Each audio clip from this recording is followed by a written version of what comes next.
হট্টমেলা নয়, আমার আপনার রায় নিয়ে খাপ পঞ্চায়েত নয়।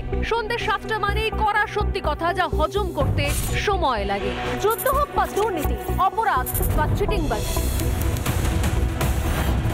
ঘুরিয়ে নাক দেখাই না আমি, যখন তখন রং বদলাই।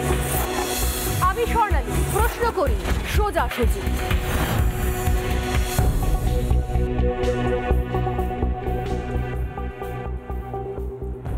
নমস্কার, দেখছি রিপাবলিক বাংলার সঙ্গে রয়েছে আমি স্বর্ণালী। আর শুরু করছি সোজাসুজি স্বর্ণালী। আজ সোজাসুজি স্বর্ণালী শুরু করব একটা গল্প দিয়ে। একটা গল্প, একটা জায়গার গল্প যেখানে রাম নবমীর মিছিল যাচ্ছিল। সে রাজ্যে অনেক জায়গায় রামনবমীর মিছিল যাচ্ছিল, আর নির্দিষ্ট একটা রাস্তা সেখান দিয়েও রামনবমীর মিছিল যাচ্ছিল। বিশাল ছিল সেই মিছিল। তো রাম নবমীর মিছিল যাচ্ছে, সেখানে সবাই পতাকা নাড়াতে নাড়াতে মিছিল একটু একটু করে এগিয়ে যাচ্ছে। কিন্তু কিছু দূর যাওয়ার পরে মিছিলে শুরু হলো পাথর ফেলা, পাথর ছোড়া, পাথর, ইট। এরপর আরও যখন মিছিল এগোতে থাকে তখন আরও পরিস্থিতি উত্তপ্ত হয়। মুহূর্তের মধ্যে কয়েকটা গাড়িতে আগুন ধরিয়ে দেওয়া হয় এবং তারপর ছত্রভঙ্গ হয়ে যায় গোটা মিছিল। দুপক্ষের যারা হামলা চালায় আর যারা মিছিলে ছিলেন তাদের মধ্যে সংঘর্ষ এমন পর্যায়ে পৌঁছে যায় যে মুহূর্তের মধ্যে পুলিশ সেখানে পৌঁছে যায়। বিশাল বড় র্যাব নেমে পড়ে, বাহিনী নেমে পড়ে এবং তারপর বেশ অনেকটা সময় চলে যায় গোটা ঘটনা নিয়ন্ত্রণ করতে। এবং তারপর কি জানা গেল? দেখা গেল যে অনেক ক্ষয়ক্ষতি হয়ে গেছে, অনেক মানুষ গুরুতর আহত হয়ে গিয়েছেন। গোটা রাজ্যে সব থেকে বড় ঘটনা ঘটেছিল রাম নবমীর মিছিলকে কেন্দ্র করে। কিন্তু ঘটনা এত অবধি হলে হয়ে যেত। গল্পটা কোন জায়গায়? গল্প হচ্ছে এরপর কি হলো। এরপর যা হলো, যে রাস্তা দিয়ে মিছিলটা যাওয়ার কথা ছিল সেই রাস্তার সমস্ত সিসিটিভি ফুটেজ বার করে দেখা হলো যে কোন পয়েন্ট থেকে আসলে উত্তেজনার সূত্রপাত হয়েছিল। শুধু তাই নয়, আইডেন্টিফাই করা হলো যে কোন কোন বাড়ি থেকে এই মিছিলের অশান্তির কাজটা শুরু হয়েছিল। সিসিটিভি ক্যামেরা দেখে, সিসিটিভির ফুটেজ দেখে সেই সমস্ত বাড়িকে চেক করা হলো। শুধু তাই নয়, মাত্র কয়েকদিনের মধ্যে সেই বাড়ির সেই ছাদে কারা কারা কোথায় দাঁড়িয়ে কি কি করেছে তার ডিটেল রিপোর্ট পুলিশ পাঠিয়ে দিল সরকারকে। সরকার কি করলো? সরকার সেখানে সেই বাড়িগুলো আইডেন্টিফাই করে তারপর নির্দেশ দিল গুড়িয়ে দাও, বুলডোজার দিয়ে সেই সমস্ত বাড়ি গুড়িয়ে দাও। তারপরটা ইতিহাস। সেই রাজ্যে, সেই জেলার, সেই রাস্তায় আর কেউ অশান্তি করার সাহস দেখায়নি। ঘটনাটা মধ্যপ্রদেশে 2022 সালে, এবং যে জায়গায় রামনবমীর মিছিলটা হয়েছিল, যে জায়গার রামনবমীর মিছিল নিয়ে আমি এই গল্পটা বললাম, সেই জায়গাটার নাম হচ্ছে তালাবাচাক। সেখানকার ঘটনা অনেকেই গুগল করে গিয়ে দেখে নিতে পারেন যে কি পরিণতি হয়েছিল এই ঘটনার পর। এবং তারপর একটা অদ্ভুত শান্ত, অদ্ভুত সুন্দর পরিবেশ তৈরি হয়ে গেছে। তারপর থেকে আর সেখানে, সেই রাস্তায় আজ পর্যন্ত কোনো ঘটনা ঘটেনি। ইনফ্যাক্ট গোটা রাজ্যেই এই ধরনের, তা যে কোনো উৎসব হোক, যে কোনো ধর্মের হোক, যে কোনো বর্ণের হোক, উৎসবকে কেন্দ্র করে কোনো শ্রেণীর দুষ্কৃতী তারা এভাবে সেখানে অশান্তির আগুন লাগাতে আর পারেনি। কারণ না তো কোনো বাড়িতে তাদেরকে আশ্রয় দেওয়া হয়েছিল, মনের ভেতর ভয় ছিল যে আমার বাড়ির আমার ছাদ ব্যবহার করবে, তারপরে আমি কেস খাবো। আর না তো কেউ নিজে থেকে ভরসা করে আর সেরকম কোনো পদক্ষেপ নিতে গিয়েছিল। প্রশ্ন এই জায়গাতেই, সত্যি কি আজ পর্যন্ত যখন যখন এই ধরনের ঘটনা ঘটে তখন এরকম কোনো দৃষ্টান্তমূলক পদক্ষেপ বা শাস্তি নেওয়া যায় না? নিলে হয়তো গোটা দেশের বিভিন্ন প্রান্তেই এই তালাবাচক একটা নিদর্শন হয়ে উঠতে পারত। যদি আমাদের রাজ্যই ধরি, পশ্চিমবঙ্গ, এই রাজ্যের ক্ষেত্রে কি ব্যবস্থা নেওয়া হবে, কি হবে না, সেগুলো নিয়ে আলোচনা হয় না কখনো। আলোচনা হয় যে কোনো একটা শ্রেণী পরিকল্পনা করছে, কোনো জায়গায় কোনো অশান্তি হবে, অশান্তি হয়ে যাচ্ছে, অশান্তির দিন, সব কিছু আগে থেকে বলে দেওয়া হয়। আর বলছেন কে? প্রশাসনিক প্রধান, রাজ্যের যিনি প্রধান, সরকারের যিনি মুখ, অর্থাৎ মুখ্যমন্ত্রী মমতা বন্দ্যোপাধ্যায়। তিনি বলছেন আমি তো সতর্ক করছি, কিন্তু রাজ্যের মুখ্যমন্ত্রীর কি কাজ শুধুমাত্র সতর্ক করা? নাকি যাতে কোনোভাবেই এগুলো না হয় সেটা ফুল প্রুফ প্ল্যান করা? কারণ কোনো রাজ্যে যদি বারবার এই ধরনের ঘটনা ঘটে তাহলে রাজ্যের মানুষের থেকেও দায় বর্তায় সেই রাজ্যের নির্বাচিত সরকারের ওপর। আর দিনটাও ভাবুন, সময়টাও ভাবুন, মাত্র কয়েক ঘন্টার, তারপর প্রথম দফার নির্বাচন গোটা দেশ জুড়ে, তার সঙ্গে বাংলাও রয়েছে, বাংলার 3টে জেলাও রয়েছে, কিন্তু অদ্ভুত রকমভাবে একটা ভয়ের বাতাবরণ তৈরি করে দেওয়া হলো। আর সেই ভয় ধরানোর খেলাটা বোধহয় সুকৌশলে কোথাও খেলা হচ্ছে, যে বা যারাই খেলছেন ঠান্ডা মাথায় খেলছেন। গতকাল গোটা দেশ যখন প্রভু শ্রীরামচন্দ্রের আরাধনায় মেতেছে তখন বাংলার একটা প্রান্ত থেকে অশান্তির খবর এলো। প্রথম যে খবরটা আসে সেটা হচ্ছে মুর্শিদাবাদ থেকে, যদিও ইঙ্গিত অনেক আগে দিয়েছিলেন রাজ্যের প্রশাসনিক প্রধান, এবং সেই ইঙ্গিতটা যে একেবারে অক্ষরে অক্ষরে মিলে যাবে এটা বিরোধীরা ভেবেছেন না ভাবেননি আমি জানি না, কিন্তু এইভাবে যে অক্ষরে অক্ষরে সময় যাওয়ার এগোনোর সঙ্গে সঙ্গে মিলে যাবে সেটা হয়তো অনেকেই বুঝতে পারেননি। অনেকেই ভাবছিলেন যে শুধুমাত্র সতর্ক করা, আগে থেকে বলে দেওয়া যাতে কোনো পক্ষ কোনো অশান্তি না করে, কিন্তু বিষয়টা হচ্ছে দেখা গেল যে এরপর ঠিক যেরকম সাজেশন দেওয়া হয়েছিল ঠিক সেরকম কোয়েশ্চেন পেপার এলো আর সেই রকমই পরীক্ষা হলো। কি আশ্চর্য, সেই ইঙ্গিতটা মিলে যেতেই ষড়যন্ত্রের তত্ত্ব খাড়া করলেন মমতা বন্দ্যোপাধ্যায়। আর এখানেই কাহানি মে টুইস্ট। বিষয়টা পুরো পরিকল্পনা মাফিক মনে হচ্ছে নাকি? বিরোধী ইতিমধ্যেই বলতে শুরু করেছেন যদি বারবার করে ইঙ্গিত না দেওয়া হতো, বারবার করে একই জিনিসের পুনরাবৃত্তি না ঘটানো হতো, মঞ্চ থেকে বারবার একই কথা বলা না হতো, তাহলে বোধহয় এই জিনিস এরকমভাবে হতোই না। অন্য তত্ত্ব রয়েছে যে মুখ্যমন্ত্রী মমতা বন্দ্যোপাধ্যায় তিনি তো আগাম সতর্ক করার চেষ্টা করেছিলেন, তাহলে নির্বাচন কমিশন কেন ব্যবস্থা নেয়নি? মোট কথা হচ্ছে যে আগাম খবর ছিল রাজ্যের মুখ্যমন্ত্রীর কাছে, এখানে আর কোনো সন্দেহ নেই, কারণ তিনি বারবার, একবার নয়, দুবার নয়, তিনবার নয়, বারবার নির্বাচনী প্রচারের মঞ্চে অন্তত 4 থেকে 5 দিন আগে থেকে তিনি বলছেন 17 তারিখ অশান্তির দিন, 17 তারিখ অশান্তি হবে, 17 তারিখ অশান্তি ঘটনা হবে। এতবার বলার পরও যদি সেই অশান্তিটা হয় তাহলে বুঝতে হবে ডাল মে কুছ তো কালা হ্যায়। সব শেষে ষড়যন্ত্র তত্ত্ব খাড়া করা হচ্ছে, অর্থাৎ আগে থেকে ইঙ্গিত দেওয়া হলো, বারবার ইঙ্গিত দেওয়া হলো, সতর্ক করা হলো এবং বলেও দেওয়া হলো যে কোথায় কি জিনিস, কিভাবে কি ঘটলে কি তার পরিণতি হতে পারে, এবং ঠিক সেই অনুযায়ী ঘটনা ঘটলো। আর তারপর এলো ষড়যন্ত্রের তত্ত্ব, বিরোধীদের ষড়যন্ত্র। সরকার চালাচ্ছে শাসক দল, নির্বাচন কমিশনের রিপোর্ট নেওয়া উচিত তাদের কাছ থেকে, অথচ ষড়যন্ত্র তত্ত্বে চলে এলো বিরোধীরা। বোধহয় বৃত্ত সম্পূর্ণ।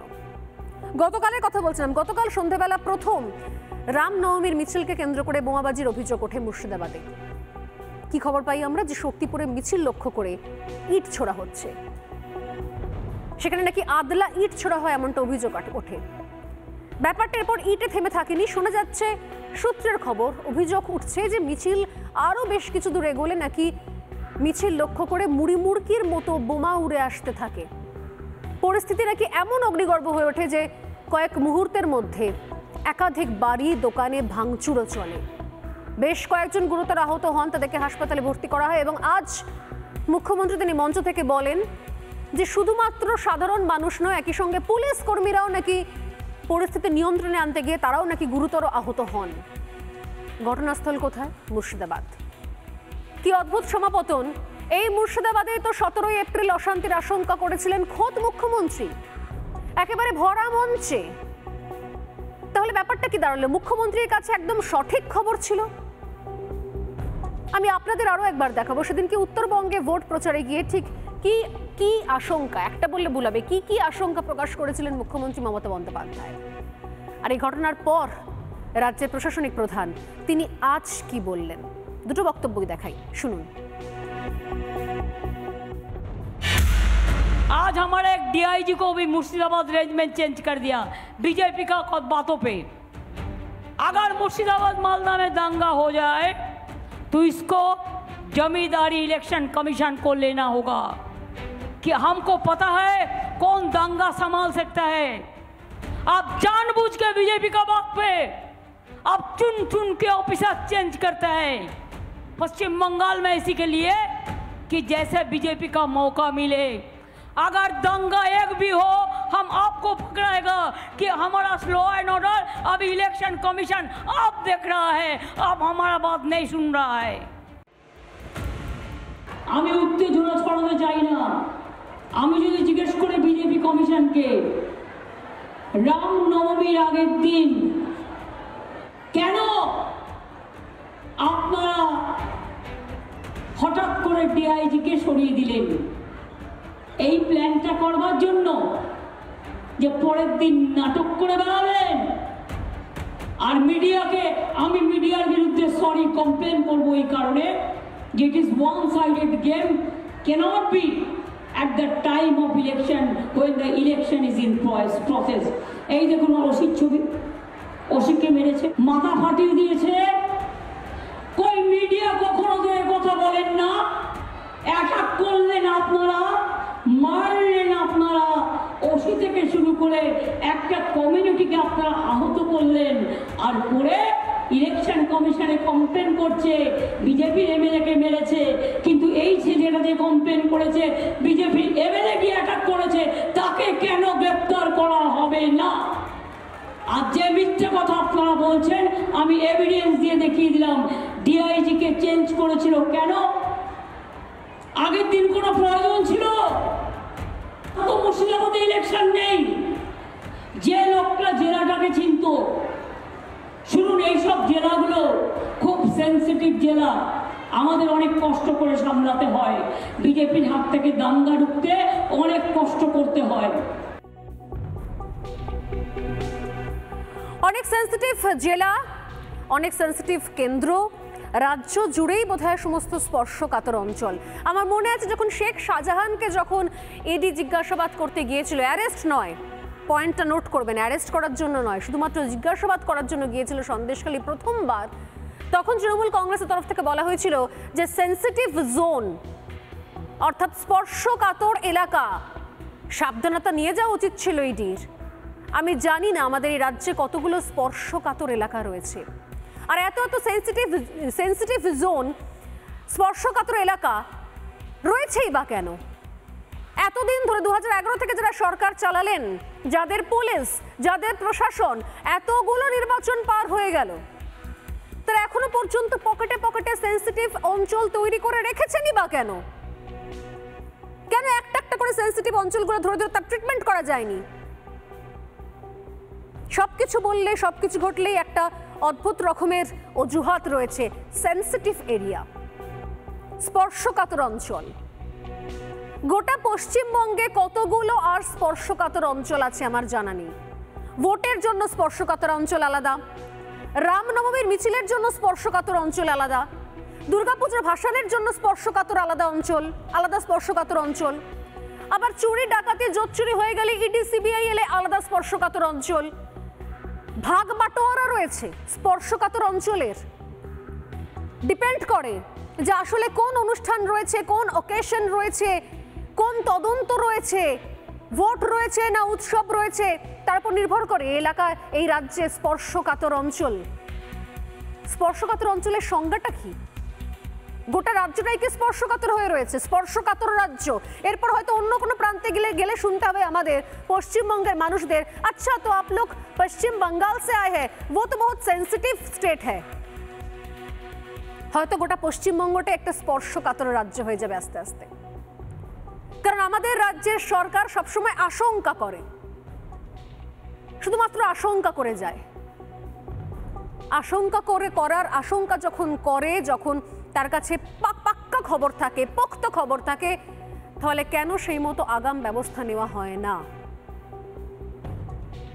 একটার পর একটা ঘটনা ঘটে যাওয়ার পর, যদি এটাও প্রথমবার নয়, গত বছরের কথা বলি, গত বছরও একই ঘটনা ঘটেছিল। এবছর তবু একটা সাক্ষী আছে, সাক্ষী গোপালের মতো একটা সামনে একটা অজুহাত আর একটা দাঁড় করে রাখা যায় যে এবছর নির্বাচন কমিশনের ঘাড়ে দায় চাপিয়ে দেওয়া যাবে। কিন্তু গত বছর তো একই জিনিস হয়েছিল। ভরা মঞ্চে মমতা বন্দ্যোপাধ্যায় অশান্তির আশঙ্কা করেছিলেন, আর ঠিক তাই হয়েও ছিল। প্রতিবার মুখ্যমন্ত্রী যা যা আশঙ্কা করেন প্রতিবার তাই হয়।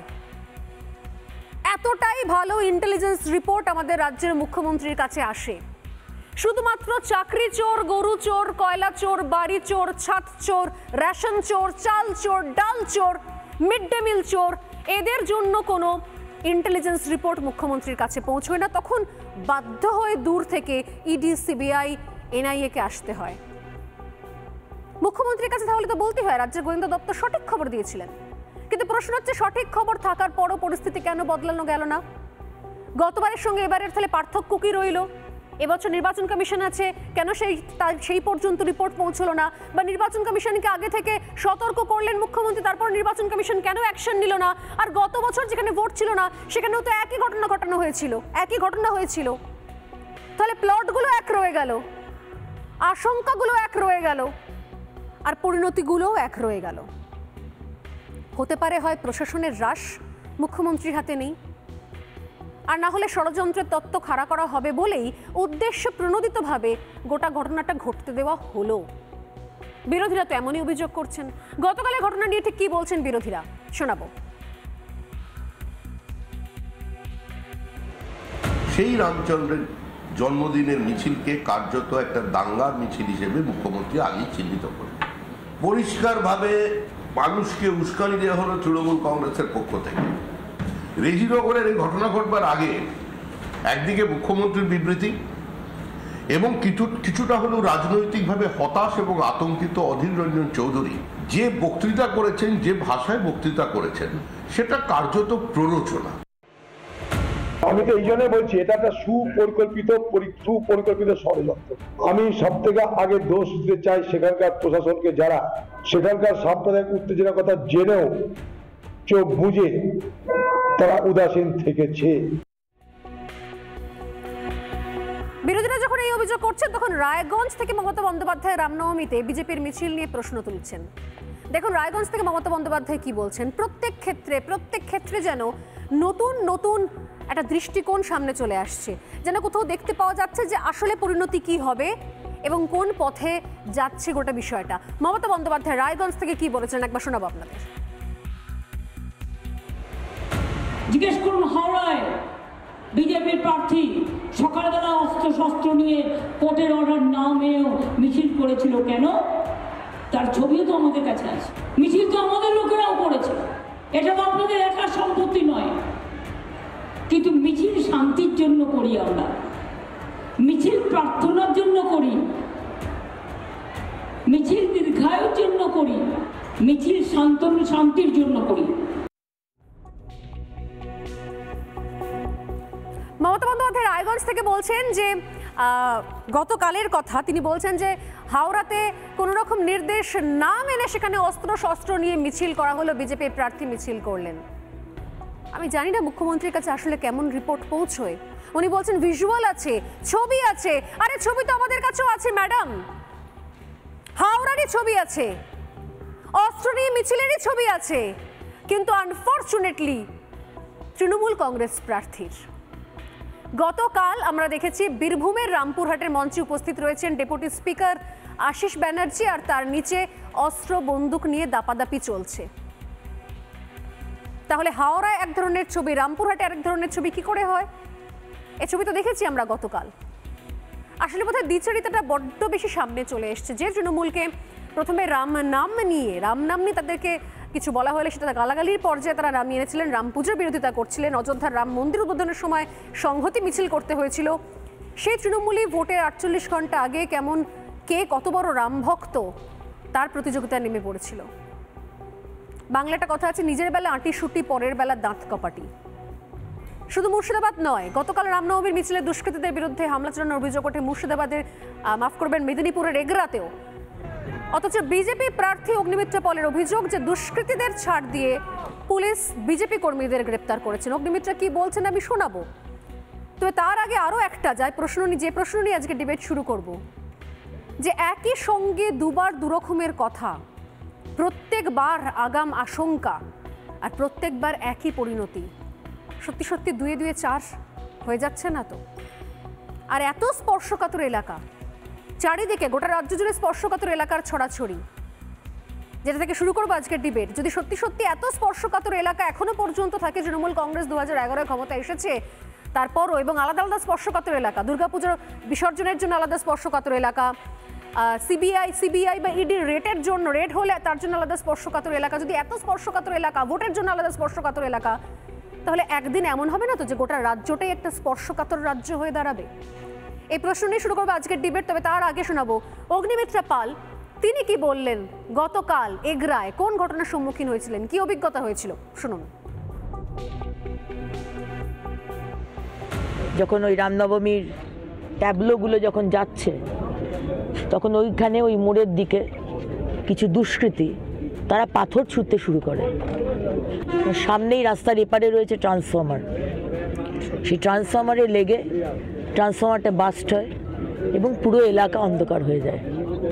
তার মধ্যে তারা পাথর ছুঁড়তে শুরু করে, আমাদের প্রায় 5 জন ছেলে গুরুতর আহত। এবং যে দুষ্কৃতীরা পাথর স্টোন পেল্টিং করলো, আমাদের ছেলেগুলো ইনজিওর্ড হয়ে সিরিয়াসলি তারা ভর্তি হাসপাতালে, তাদের কাউকে অ্যারেস্ট করা হলো না। এটা কি মমতা ব্যানার্জির ওই ভোট ব্যাংক পলিটিক্স?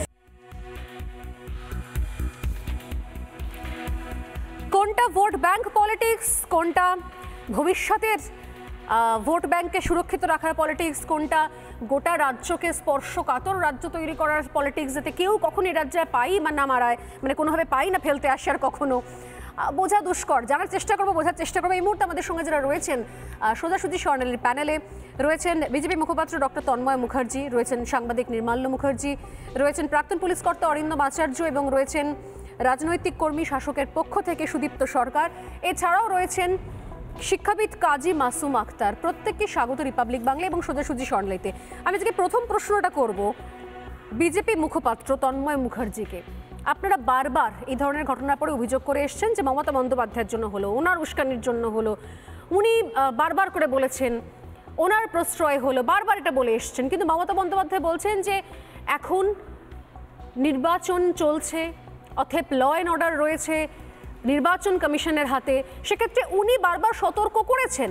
তাহলে এর পরও যদি কোথাও কিছু হয়, ইনফ্যাক্ট দেখুন উনি কত স্পেসিফিক সতর্ক করেছেন, সতর্কতা দিয়েছিলেন। উনি এই মুর্শিদাবাদের কথা বলেছিলেন, উনি বলেছিলেন যে ডিআইজিকে সরিয়ে দেওয়া হলো, এরপর এখানে এই যে কোনো গন্ডগোল হলে, অশান্তি হলে, হিংসা হলে সামলাবে কে? আমরা এতদিন ধরে সামলে আসছি। এত স্পেসিফিক, মানে আমি জানি না যে পরীক্ষাতেও, কোনো ক্লাসের পরীক্ষায়, বোর্ডের পরীক্ষাতেও এত নিখুঁত সাজেশন কোনো টিচার আজ পর্যন্ত দিতে পারেননি যে একদম হুবাহু কোয়েশ্চেন পেপার চলে আসবে। কিন্তু মমতা বন্দ্যোপাধ্যায়ের সাজেশন, তার আশঙ্কা হুবাহু মিলে গেল। তাহলে আপনারা কেন বলছেন মমতা বন্দ্যোপাধ্যায়ের জন্য দায়ী? কেন আপনাদের মনে হচ্ছে নির্বাচন কমিশনের জন্য দায়ী? দেখুন, এই যে হুবহু মিলে যাওয়ার কথাটা আপনি বলছেন, এর থেকেই বোঝা যায় যে ষড়যন্ত্রটা তৃণমূল থেকে হয়েছে। আর তৃণমূলে জানবেন একটা সমাজবিরোধী সেল আছে, সেই সমাজবিরোধী সেলের কর্মীরা এই কাজগুলো করেন। আজকে আপনি জানেন আমাদের মুখ্যমন্ত্রী বিভিন্ন সময়ে কি বলে থাকেন রাজ্যের মানুষকে, যে ধর্ম যার যার, উৎসব সবার। তাহলে রামনবমীর আগে উনি কেন বললেন না যে আমি সব ধর্মের মানুষকে বলছি রামনবমীর উৎসবে সামিল হন? উনি কেন বললেন যে ওরা ওই দিন দাঙ্গা করবে, দাঙ্গা করার দিন? আর দাঙ্গা যদি করে, আপনাদের যদি গালাগালি করে, তাহলে আপনারা আল্লাহর কাছে প্রার্থনা করবেন, কিছু বলবেন না, শান্ত থাকবেন। তো গালাগালিটা দেখুন, যারা রামনবমীর মিছিলে গিয়েছে সেখানে একটা কথাই বলা হয়, একই নারা একই নাম, জয় শ্রীরাম জয় শ্রীরাম। তাহলে জয় শ্রীরামটা কি উনি নিজে একবার বলেছেন গালাগালি, আবার সেটা বললেন যে ওইটা হচ্ছে গালাগালি সংখ্যালঘুদের কাছে, সুতরাং আপনারা শান্ত হয়ে থাকবেন। তো এইখানে আপনি দেখতে পাচ্ছেন যে সব ধর্মের মানুষকে সেই রামনবমীর মিছিলে যেতে না বলা, উনি বলেননি একবারও, অন্য সময় বলেন। কিন্তু তার সাথে সাথে উনি বললেন যে ওই দিন দাঙ্গা হবে। আচ্ছা, দাঙ্গা আপনি যখন দেখবেন, রামনবমীর মিছিলে যখন দাঙ্গা হয়, শুরুটা হয় পাথর ফেলে, কারোর বাড়ির ছাদ থেকে পাথর ফেলা হয়। গত বছর হাওড়ায় হয়েছিল এবং এবছরে মুর্শিদাবাদও তাই হয়েছে এবং এগরা মেদিনীপুরেও তাই হয়েছে। হাওড়ায় এখানে হচ্ছে পুলিশ এবার বাড়ির ছাদের উপরে রয়েছে, কেন মুর্শিদাবাদে ছিল না, কেন এগরায় ছিল না? না, আমি তো এই জায়গা থেকে প্রশ্ন করলাম আপনাদেরকে। তো সেক্ষেত্রে এখন তো সবই নির্বাচন কমিশনের আওতাধীন, তাহলে সেই মতো ব্যবস্থাটা ডিপ্লয়মেন্ট নির্বাচন কমিশন কেন বলেনি বা কেন সেই মতো সতর্কতামূলক ব্যবস্থা নেয়নি, যেখানে মুখ্যমন্ত্রী, রাজ্যের প্রধান, তিনি বারবার করে ইন্ডিকেশন দিচ্ছেন যে এটা হতে চলেছে, এটা হতে পারে এবং এটা হবে। সরি, আমার ভুল, হতে চলেছে উনি বলেনি, ডাইরেক্ট মেনশন করে দিয়েছেন 17 তারিখ হিংসার দিন। দাড়ি, কোনো এক্সক্লেমেটরি বিস্ময়বোধক চিহ্ন, জিজ্ঞাসা চিহ্ন উনি দেখাননি, দেননি, দাড়ি টেনেছেন, তারপর তাহলে কেন মনে হচ্ছে না সেটা? দেখুন, এখন হচ্ছে ল অ্যান্ড অর্ডারটা কিন্তু পুলিশের কাছেই থাকে এবং পুলিশ সেটা দেখে। আজকে মানুষের যদি এই সময়ে কারোর যদি খুন হয় কেউ বা কারো যদি বাড়িতে ডাকাতি হয়, সে হচ্ছে তার পুলিশ স্টেশনে গিয়ে এফআইআরটা করে, পুলিশ সেখানে তদন্ত শুরু করে। আজকে আপনার বাড়ির পাশে যদি আপনি দেখেন একটা বোম পড়েছে, আপনি তো ইলেকশন কমিশন খুঁজবেন না যে আমি ইলেকশন কমিশনের কাছে গিয়ে বলবো, ইলেকশন কমিশন তারপরে যা করার করবে। আপনি কি করবেন? আপনার পাশেই যে পুলিশ স্টেশন আছে সেখানে যাবেন, পুলিশ সাথে সাথে আপনার বাড়িতে আসবে, এসে সেটা তদন্ত করবে, যারা দোষী তাদেরকে ধরবে। আমি এই জায়গা থেকে আসবো। অরিন্দম আচার্য আমাদের সঙ্গে রয়েছেন, প্রাক্তন পুলিশ কর্তা। অরিন্দম বাবু, কোথায় গন্ডগোল মনে হচ্ছে, মানে ডালমে কুচকালটা কোথায় মনে হচ্ছে? যদি আমি বারবার করে কথা প্রসঙ্গে চাইলেই গত বছর রেফারেন্স আনতেই পারি। গত বছরও একই আশঙ্কা প্রকাশ করা হয়েছিল, গত বছরও একই ভাষায় বলা হয়েছিল অশান্তি হবে, গত বছরও বলা হয়েছিল যে এই সময়তে শেষ সময় তো রমজান চলছিল, বলা হয়েছিল এই সময় ওরা কিচ্ছু করে না, ওরা শান্ত থাকে, চুপচাপ থাকে এবং ওদেরকে উত্তক্ত করা হবে এবং এই জিনিসগুলো হবে, এবং গত বছরও তাই হয়েছিল, যদিও গত বছর নির্বাচন ছিল না। কিন্তু এবছর আছে বলেই এই প্রশ্নটা উঠছে যে তাহলে কেন নির্বাচন কমিশনের ওপরও দায় বর্তাবে না? Arindam Acharya. Election commission mister Rajiv Kumar is an IAS officer. উনি গতকালকে ডিক্লেয়ার করেছেন, কি করেছেন? We have 85 years experience. Election is beautiful expression of democracy of India. Please stand up without fear, go and vote. এর সাথে আমি আপনাকে একটু জানাচ্ছি 153 ইন্ডিয়ান পেনাল কোডটা কি আছে। Promoting enmity between different groups of religion, race and etcetera. Punishment হচ্ছে 3 বছর। ম্যাডাম, আপনাকে বলি যে আপনারা এটা বলুন যে মুর্শিদাবাদের ছাদ থেকে ঢিল মারছে, আজকে একজন মহিলা আজকে হসপিটালে ভর্তি, আজকে বোম পড়ছে, তারা বলছে যে তবু তো ভাগ্য ভালো মার্ডার হয়নি, ধর্ষিতা হয়নি। লজ্জায় ঘৃণায় আজকে আমাদের বাংলায় আমি বলছি যে ঘটনাগুলো প্রিকশনারি মেজার। আজকে ইলেকশন কমিশন জানে যে আজকে হেড স্পিচগুলো বিভিন্ন জায়গায় কিভাবে দেওয়া হচ্ছে, তাহলে ইলেকশন কমিশন কি করছে, তাহলে আগামী দিনে ভোটটা কি হচ্ছে আপনাকে বলে দিই। রণবীর সেনা বিহার আপনি জানেন গণতন্ত্রকে কিভাবে হত্যা করছিল। In the year 1995 Bihar government totally ban করে দিয়েছিল, তাদের হিম্মত ছিল। আজকে যারা নাকি যে দাদা যে কথাটা বললেন যে একটা গ্রুপ তৈরি হচ্ছে, তারা গণতন্ত্রকে ধ্বংস করছে, ইলেকশন কমিশন এখানে এসে গেছে, বড় বড় কথা বলছে, তাহলে যদি আজকে অ্যানাউন্সমেন্ট করা সত্ত্বেও, হাইকোর্টের অবজারভেশন সত্ত্বেও যদি আজ এই ঘটনা হয়, আপনাকে দীর্ঘদিন বলেছিলাম যে মুর্শিদাবাদ, মালদা, নদিয়া আগামী দিনে কি সত্যি ভারতের মানচিত্রে থাকবে? একের পর এক যে ঘটনা, গাড়ি পুড়িয়ে দিচ্ছে, ট্রেন পুড়িয়ে দিচ্ছে, যা খুশি তাই করছে। সেক্ষেত্রে মমতা বন্দ্যোপাধ্যায় বলছেন যেগুলো স্পর্শকাতর এলাকা সেভাবে সেন্সিটিভলি হ্যান্ডেল করতে হয়। আমার কথা রাজ্য সরকার এতদিন ধরে হ্যান্ডেল করেছে, তাই জানি যে ওখানে কিভাবে হ্যান্ডেল করতে হয়। বলছি যে যদি কেউ থেকে থাকে আইন ভাঙলে তো পুলিশ অ্যাকশন নেবে, তারা আজকে অ্যাকশন নিচ্ছে কেন? যদি মিছিল বেআইনি হয়, police will take serious action against that person. কিন্তু তারা আজকে আইনটাকে মেনে আজকে একের পর এক মানুষকে যা খুশি তাই করে যাচ্ছে। যে মহিলাটাকে আজকে মেরেছে আপনি দেখেছেন কিভাবে তাকে নিয়ে যাচ্ছে। What is this? এটা আজকে ইলেকশন হচ্ছে, এটা ইলেকশন অফিসার, ইলেকশন কমিশন আজকে ডিক্লেয়ার করার পরে তারা দায়িত্ব নেয়। তাহলে আজকে আপনি বলছেন যে আজকে ডিআইজিকে বদলি করে দেওয়া হয়েছে। এই ডিআইজিকে বদলি করা হয়েছে, election commission has got full right যে কাকে রাখবে কাকে সরাবে, এটা সাংবিধানিক স্বীকৃতি। আজকে যদি এইভাবে যদি আজকে ইলেকশন কমিশনকে এই ধরনের কথা বলা হয়, তাহলে আমরা তো আজকে সাধারণ মানুষ যারা আমরা ব্লাড শেড চাইছি না, বিনা রক্তপাতে আমরা ভোট চাইছি, এটা কি এক্সাম্পল দিয়ে শুরু করেছে ম্যাডাম বলুন তো আপনি আমাকে। আমি আসবো বাকি প্রত্যেকের কাছে আসবো, তবে তার আগে এই সময় দাঁড়িয়ে যেটা নিয়ে কথা হচ্ছে, মমতা বন্দ্যোপাধ্যায় পরপর 3 দিন একই রকমের ইন্ডিকেশন, একই রকমের হিন্ট এবং একদম স্পষ্ট ডেট, সময়, তারিখ ধরে বলে দেওয়া যে কি কি হতে চলেছে। একবার দুবার নয়, বারবার। আমি জানি না যে এগুলোই বা খোলা মঞ্চে বলার কথা নাকি আলাদা করে সেই ইন্টেলিজেন্স রিপোর্টটা নির্দিষ্ট জায়গায় সংশ্লিষ্ট দপ্তরে পাঠিয়ে দেওয়ার কথা ছিল, কোনটা একবার শোনাই। পরপর 3 দিন মমতা বন্দ্যোপাধ্যায়ের বক্তব্য। আমি সংখ্যালঘু ভাই বোনদেরও বলবো, যদি দেখেন স্লোগান দিচ্ছে 17 তারিখ, ওটা ওদের দাঙ্গা করার দিন, আমি মনে করি ওটা মানুষের সম্মানের দিন হোক, ঐক্যের দিন হোক। গালাগালি দিলেও মাথা ঠান্ডা করে আল্লাহর নামে প্রে করবেন, ওদের বিদায় চাইবেন, কিন্তু কেউ কোনো প্ররোচনায় পা দেবেন না। ওরা চায় দাঙ্গা করে এনআইএ ঢুকিয়ে দিয়ে ভোটটা যাতে না হয়, আর ভোটটা যাতে ওরা ছাপ্পা মেরে দেয়। অনেক দিন আগে 19 তারিখ ইলেকশন বলে 17 তারিখ মানে দাঙ্গা করার প্ল্যান করে রেখে দিয়েছে। আমরা দাঙ্গা চাই না, আমরা শান্তি চাই। ও দাঙ্গা করে ভোট দখল করে নেবে আর দেশটাকে বিক্রি করে দেবে। সংখ্যালঘুদের কাছে আমি হাত জোর করে বলবো, সংখ্যাগুরুদের কাছে আমি হাত জোর করে বলবো, কোনো দাঙ্গা কাউকে করতে দেবেন না। আর আজকের দিনে ওদের দাঙ্গা করার পরিকল্পনা আছে, সাবধানে থাকবেন, সতর্ক থাকবেন। দাঙ্গা করে ভোটে ফয়দা লুটতে চায়। দাঙ্গা করা ছাড়া, মিথ্যে কথা বলা ছাড়া, ভাওতা ছাড়া বিজেপির আর কোনো গ্যারেন্টি নেই। সত্যিবাবু, এটা কি খোলা মঞ্চ থেকে বলা যায় যে এরকম এই দিন এই তারিখ এটা এইভাবে অশান্তি করার দিন, ওই দিন ওরা অশান্তি করার জন্য করে, অশান্তি করারই দিন এটা ওদের, এদিন করে অশান্তি করবেই, এদিনকে এই করবে, এটা খোলা মঞ্চে বলার কথা ছিল নাকি আসল সেই ইন্টেলিজেন্স রিপোর্টটা নির্দিষ্ট জায়গায় পাঠিয়ে দেওয়ার কথা ছিল?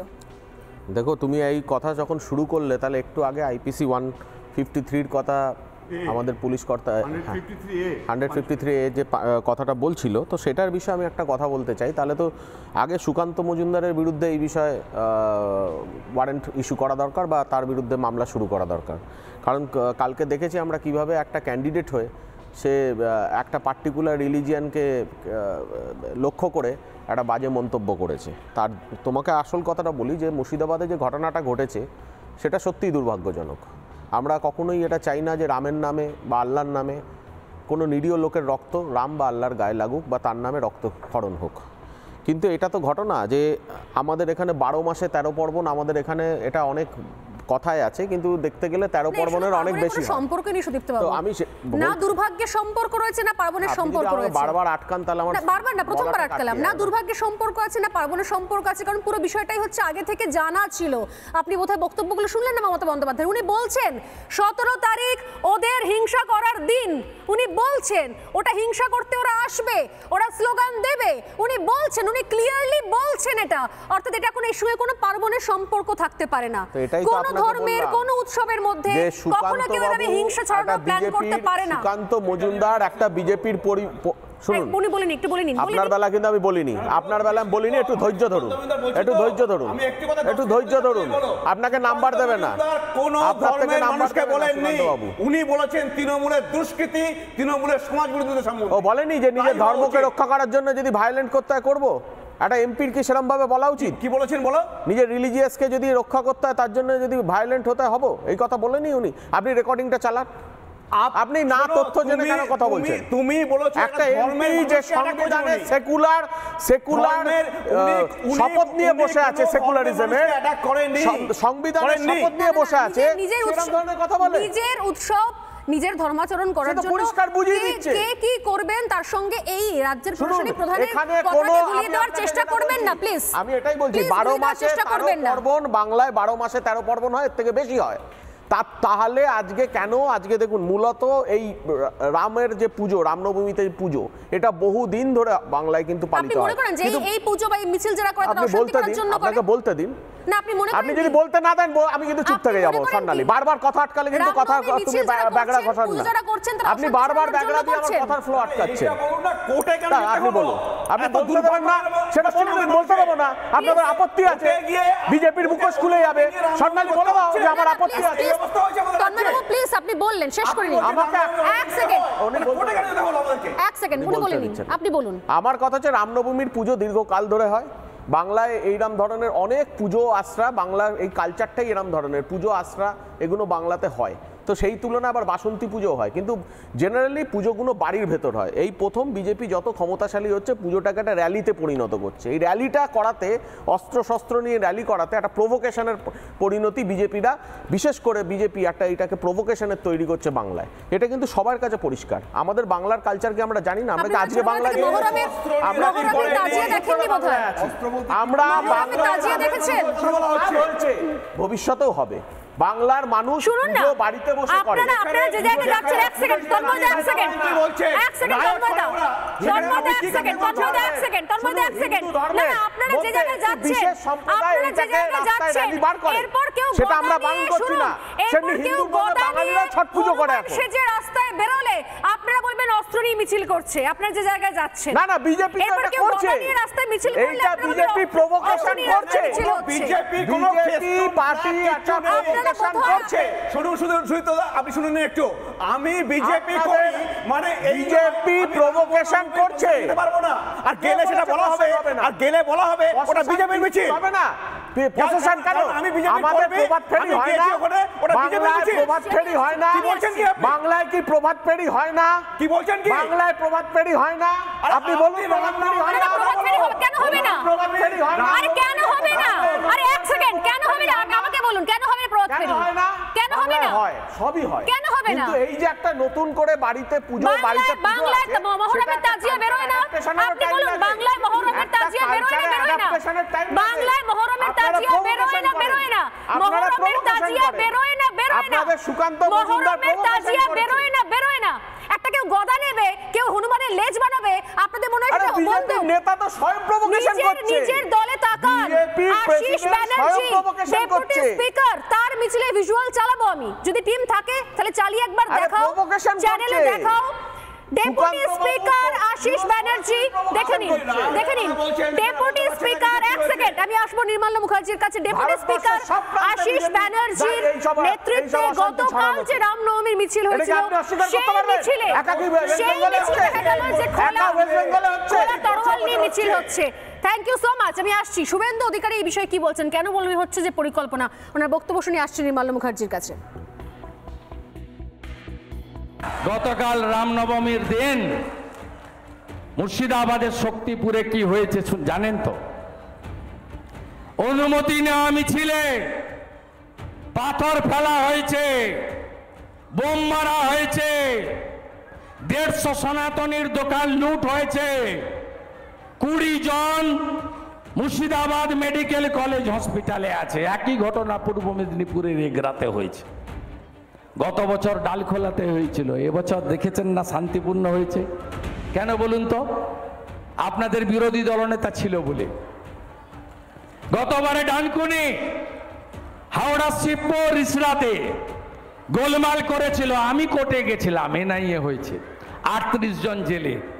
এখন দেখছেন না নিজেরা দাঁড় করিয়ে পার করাচ্ছে। যান যান যান যান, সম্প্রীতি, ঠেলায় না পড়লে বিড়াল গাছে ওঠে না। নির্মলা মুখার্জি, আমি প্রথমেই বলি যে আমি বিজেপি এবং তৃণমূল দুজনকেই তাদের স্ট্যান্ডের জন্য কন্ডেম করছি। ভারতবর্ষ ধর্মনিরপেক্ষ রাষ্ট্র, আমাদের সামনে একটা ধর্মনিরপেক্ষ একটা সংবিধান আছে। মমতা বন্দ্যোপাধ্যায় সেটা বোঝা উচিত, মমতা বন্দ্যোপাধ্যায়ের বিরোধী যারা আছে বিজেপি, তাদেরও বোঝা উচিত এবং সেই বুঝে তাদের বক্তব্যগুলো পেশ করা উচিত। সাংবাদিক হিসেবে এটাই আমার ধারণা। দ্বিতীয় কথা হচ্ছে যে মমতা বন্দ্যোপাধ্যায় কালকে যে কথাগুলো বলেছেন আমার মনে হয়েছে একদম অযাচিত, অবাঞ্ছিত, ইংরেজিতে বলে unwarranted. She is privy to certain information, হতেই পারে, কিন্তু ওনার এই যে প্রিএমশনগুলো, এই প্রিএমশন মানে আগাম সতর্কবার্তা হতে পারে, এটা কিন্তু একটা যে কোনো কারণেই হোক একটা প্রভোকেশনের দিকে চলে যেতে পারে, এটা ওনার বোঝা উচিত। যেমন ধরুন আমি আপনাকে বলছি, সিএ যখন অ্যানাউন্সড হলো 5টা স্টেট তো অ্যাফেক্টেড হয়েছে। মমতা বন্দ্যোপাধ্যায় সিএ অ্যানাউন্সমেন্টের ঠিক 5 মিনিট আগে প্রেস কনফারেন্স করে বললেন, প্রত্যেকটা জেলাকে সতর্ক করলেন যাতে কোনোভাবে কোনো দাঙ্গা না হয়, কিংবা আমি দাঙ্গা কথাটা ফিরিয়ে নিচ্ছি, ওটা দাঙ্গা কোনো অশান্তি বা হিংসা না হয়। দাঙ্গা কথাটা আনপার্লামেন্টারি কথা, আমি ওটাকে বলেছি, আমি তার জন্য ক্ষমা চেয়ে নিচ্ছি, কিন্তু এটা হওয়া বাঞ্ছনীয় নয়। উনি প্রত্যেকবারই এটা করছেন। বিজেপির পক্ষ থেকে যদি এটা করা হয় আমি সেটাকেও অনুমোদন দিচ্ছি না। আসলে প্রবলেমটা দাঁড়িয়ে যাচ্ছে, ভোটের রাজনীতি করতে গিয়ে আমাদের দলগুলোর যে বাধ্যবাধকতা সেটা চাপিয়ে দেওয়া হচ্ছে মানুষের ঠিক উপরে। ঠিক ঠিক এই বাধ্যবাধকতা থেকে বেরোতে হবে। আমি সরাসরি কাজী মাসুম আক্তারের কাছে যাবো। কাজী মাসুম আক্তার, বারবার প্রতি বছর একই জিনিস, নিষ্কৃতির রাস্তা কি, মানে বেরোনোর রাস্তা নেই কি? না, আমি গতকালকে একটা ভালো জিনিস দেখেছি, শ্রী রামচন্দ্রের আশীর্বাদ, এটা কিন্তু খুব কাঙ্ক্ষিত ছিল। না হলে আমি ওই দুবরাজপুরে গতবারে যেটা দেখেছিলাম যে বিজেপির বিধায়কের সাথে ওখানে পুরপ্রধান, তৃণমূলের পুরপ্রধান হাঁটছে, আর গতকাল দেখলাম দার্জিলিংয়ে বিজেপির রাজু বিস্তার সাথে তৃণমূলের নেত্রী পাপিয়া হাঁটছে, মিলন। আবার আমরা যে হাওড়াতে গতবারে দাঙ্গা হতে দেখেছি, সেই হাওড়াতে মুসলমান সংখ্যালঘুরা শরবত খাওয়ার চেয়ে শোভাযাত্রায় লোকেদেরকে, এটা শান্তি দেখেছি। যে জয় শ্রীরাম বলছে, আমি বলেছিলাম গতদিন অনুষ্ঠানে, দিদি জয় শ্রীরাম বলুক, অনেক কিছু মিটে যাবে। দিদি বলেনি, দেব বলেছে, শতাব্দী বলেছে, রচনা বলেছে, আর সায়নী বলেছে, দেবাংশু বলেছে জয় শ্রীরাম, অর্থাৎ শ্রীরামের দিকে আসছে। কেউ কেউ নিন্দুকরা বলছে রাবণও তো ওই গেরুয়া বসন পড়েছিল সীতাকে হরণ করার সময়। কেউ বলছে এটা ভক্তিতে নয়, ভয়ে, তাই সই। তা তো হলো, কেউ দিদির কথা মিথ্যা প্রমাণিত হতে পারে না, দিদির ভবিষ্যৎবাণী মিথ্যে প্রমাণিত হতে পারে না। সেটা দেখিয়ে দিল শক্তিপুর, শক্তিপুর দেখিয়ে দিল, এগরাও দেখিয়ে দিল, দিদির কথা মিথ্যা হতে পারে না। তাই সেখানে পাথর দেখলাম, বোমা দেখলাম, 20 জন আহত হতে দেখলাম, 150 জনের দোকান, মানে ঘরবাড়ি, সময় একদম শেষ হয়ে গেল। দিদির ঘটনা সত্য হতে হবে। কাজী মাসুম আক্তার খুব ইন্টারেস্টিং একটা নোটে শেষ করলেন, তাহলে কি এমনই হবে যতদিন পর্যন্ত এই ভবিষ্যৎবাণীগুলো থাকবে, যতদিন পর্যন্ত এই ভবিষ্যৎবাণীগুলো থাকবে, ততদিন পর্যন্ত বোধহয় এই পরিণতিও থাকবে। এটা বোধহয় সেই বিধির বিধান টাইপের, ললাট লিখন টাইপের ব্যাপার, কোনোভাবেই কোনো কিছু খণ্ডন করা যাবে না। কারণ আমি বলেছি, মানে এটা হচ্ছেই, এরপর কি হবে আগু পিছু তোমরা ব্যবস্থা করে নাও, বুঝে নাও, কিন্তু কোনো ভবিষ্যৎবাণী বৃথা যাবে না। আমি জানি না যদি সত্যি সত্যি এইভাবেই চলতে থাকে, তাহলে যেটা থেকে শুরু করেছিলাম উত্তরটা আপনারা দেবেন, এরপরে গোটা রাজ্যটাই স্পর্শকাতর রাজ্য হয়ে যাবে না তো? সময় শেষ, একটা বিরতি নিয়ে প্রত্যেকে ধন্যবাদ জানিয়ে ফিরে আসছি, সঙ্গে থাকুন।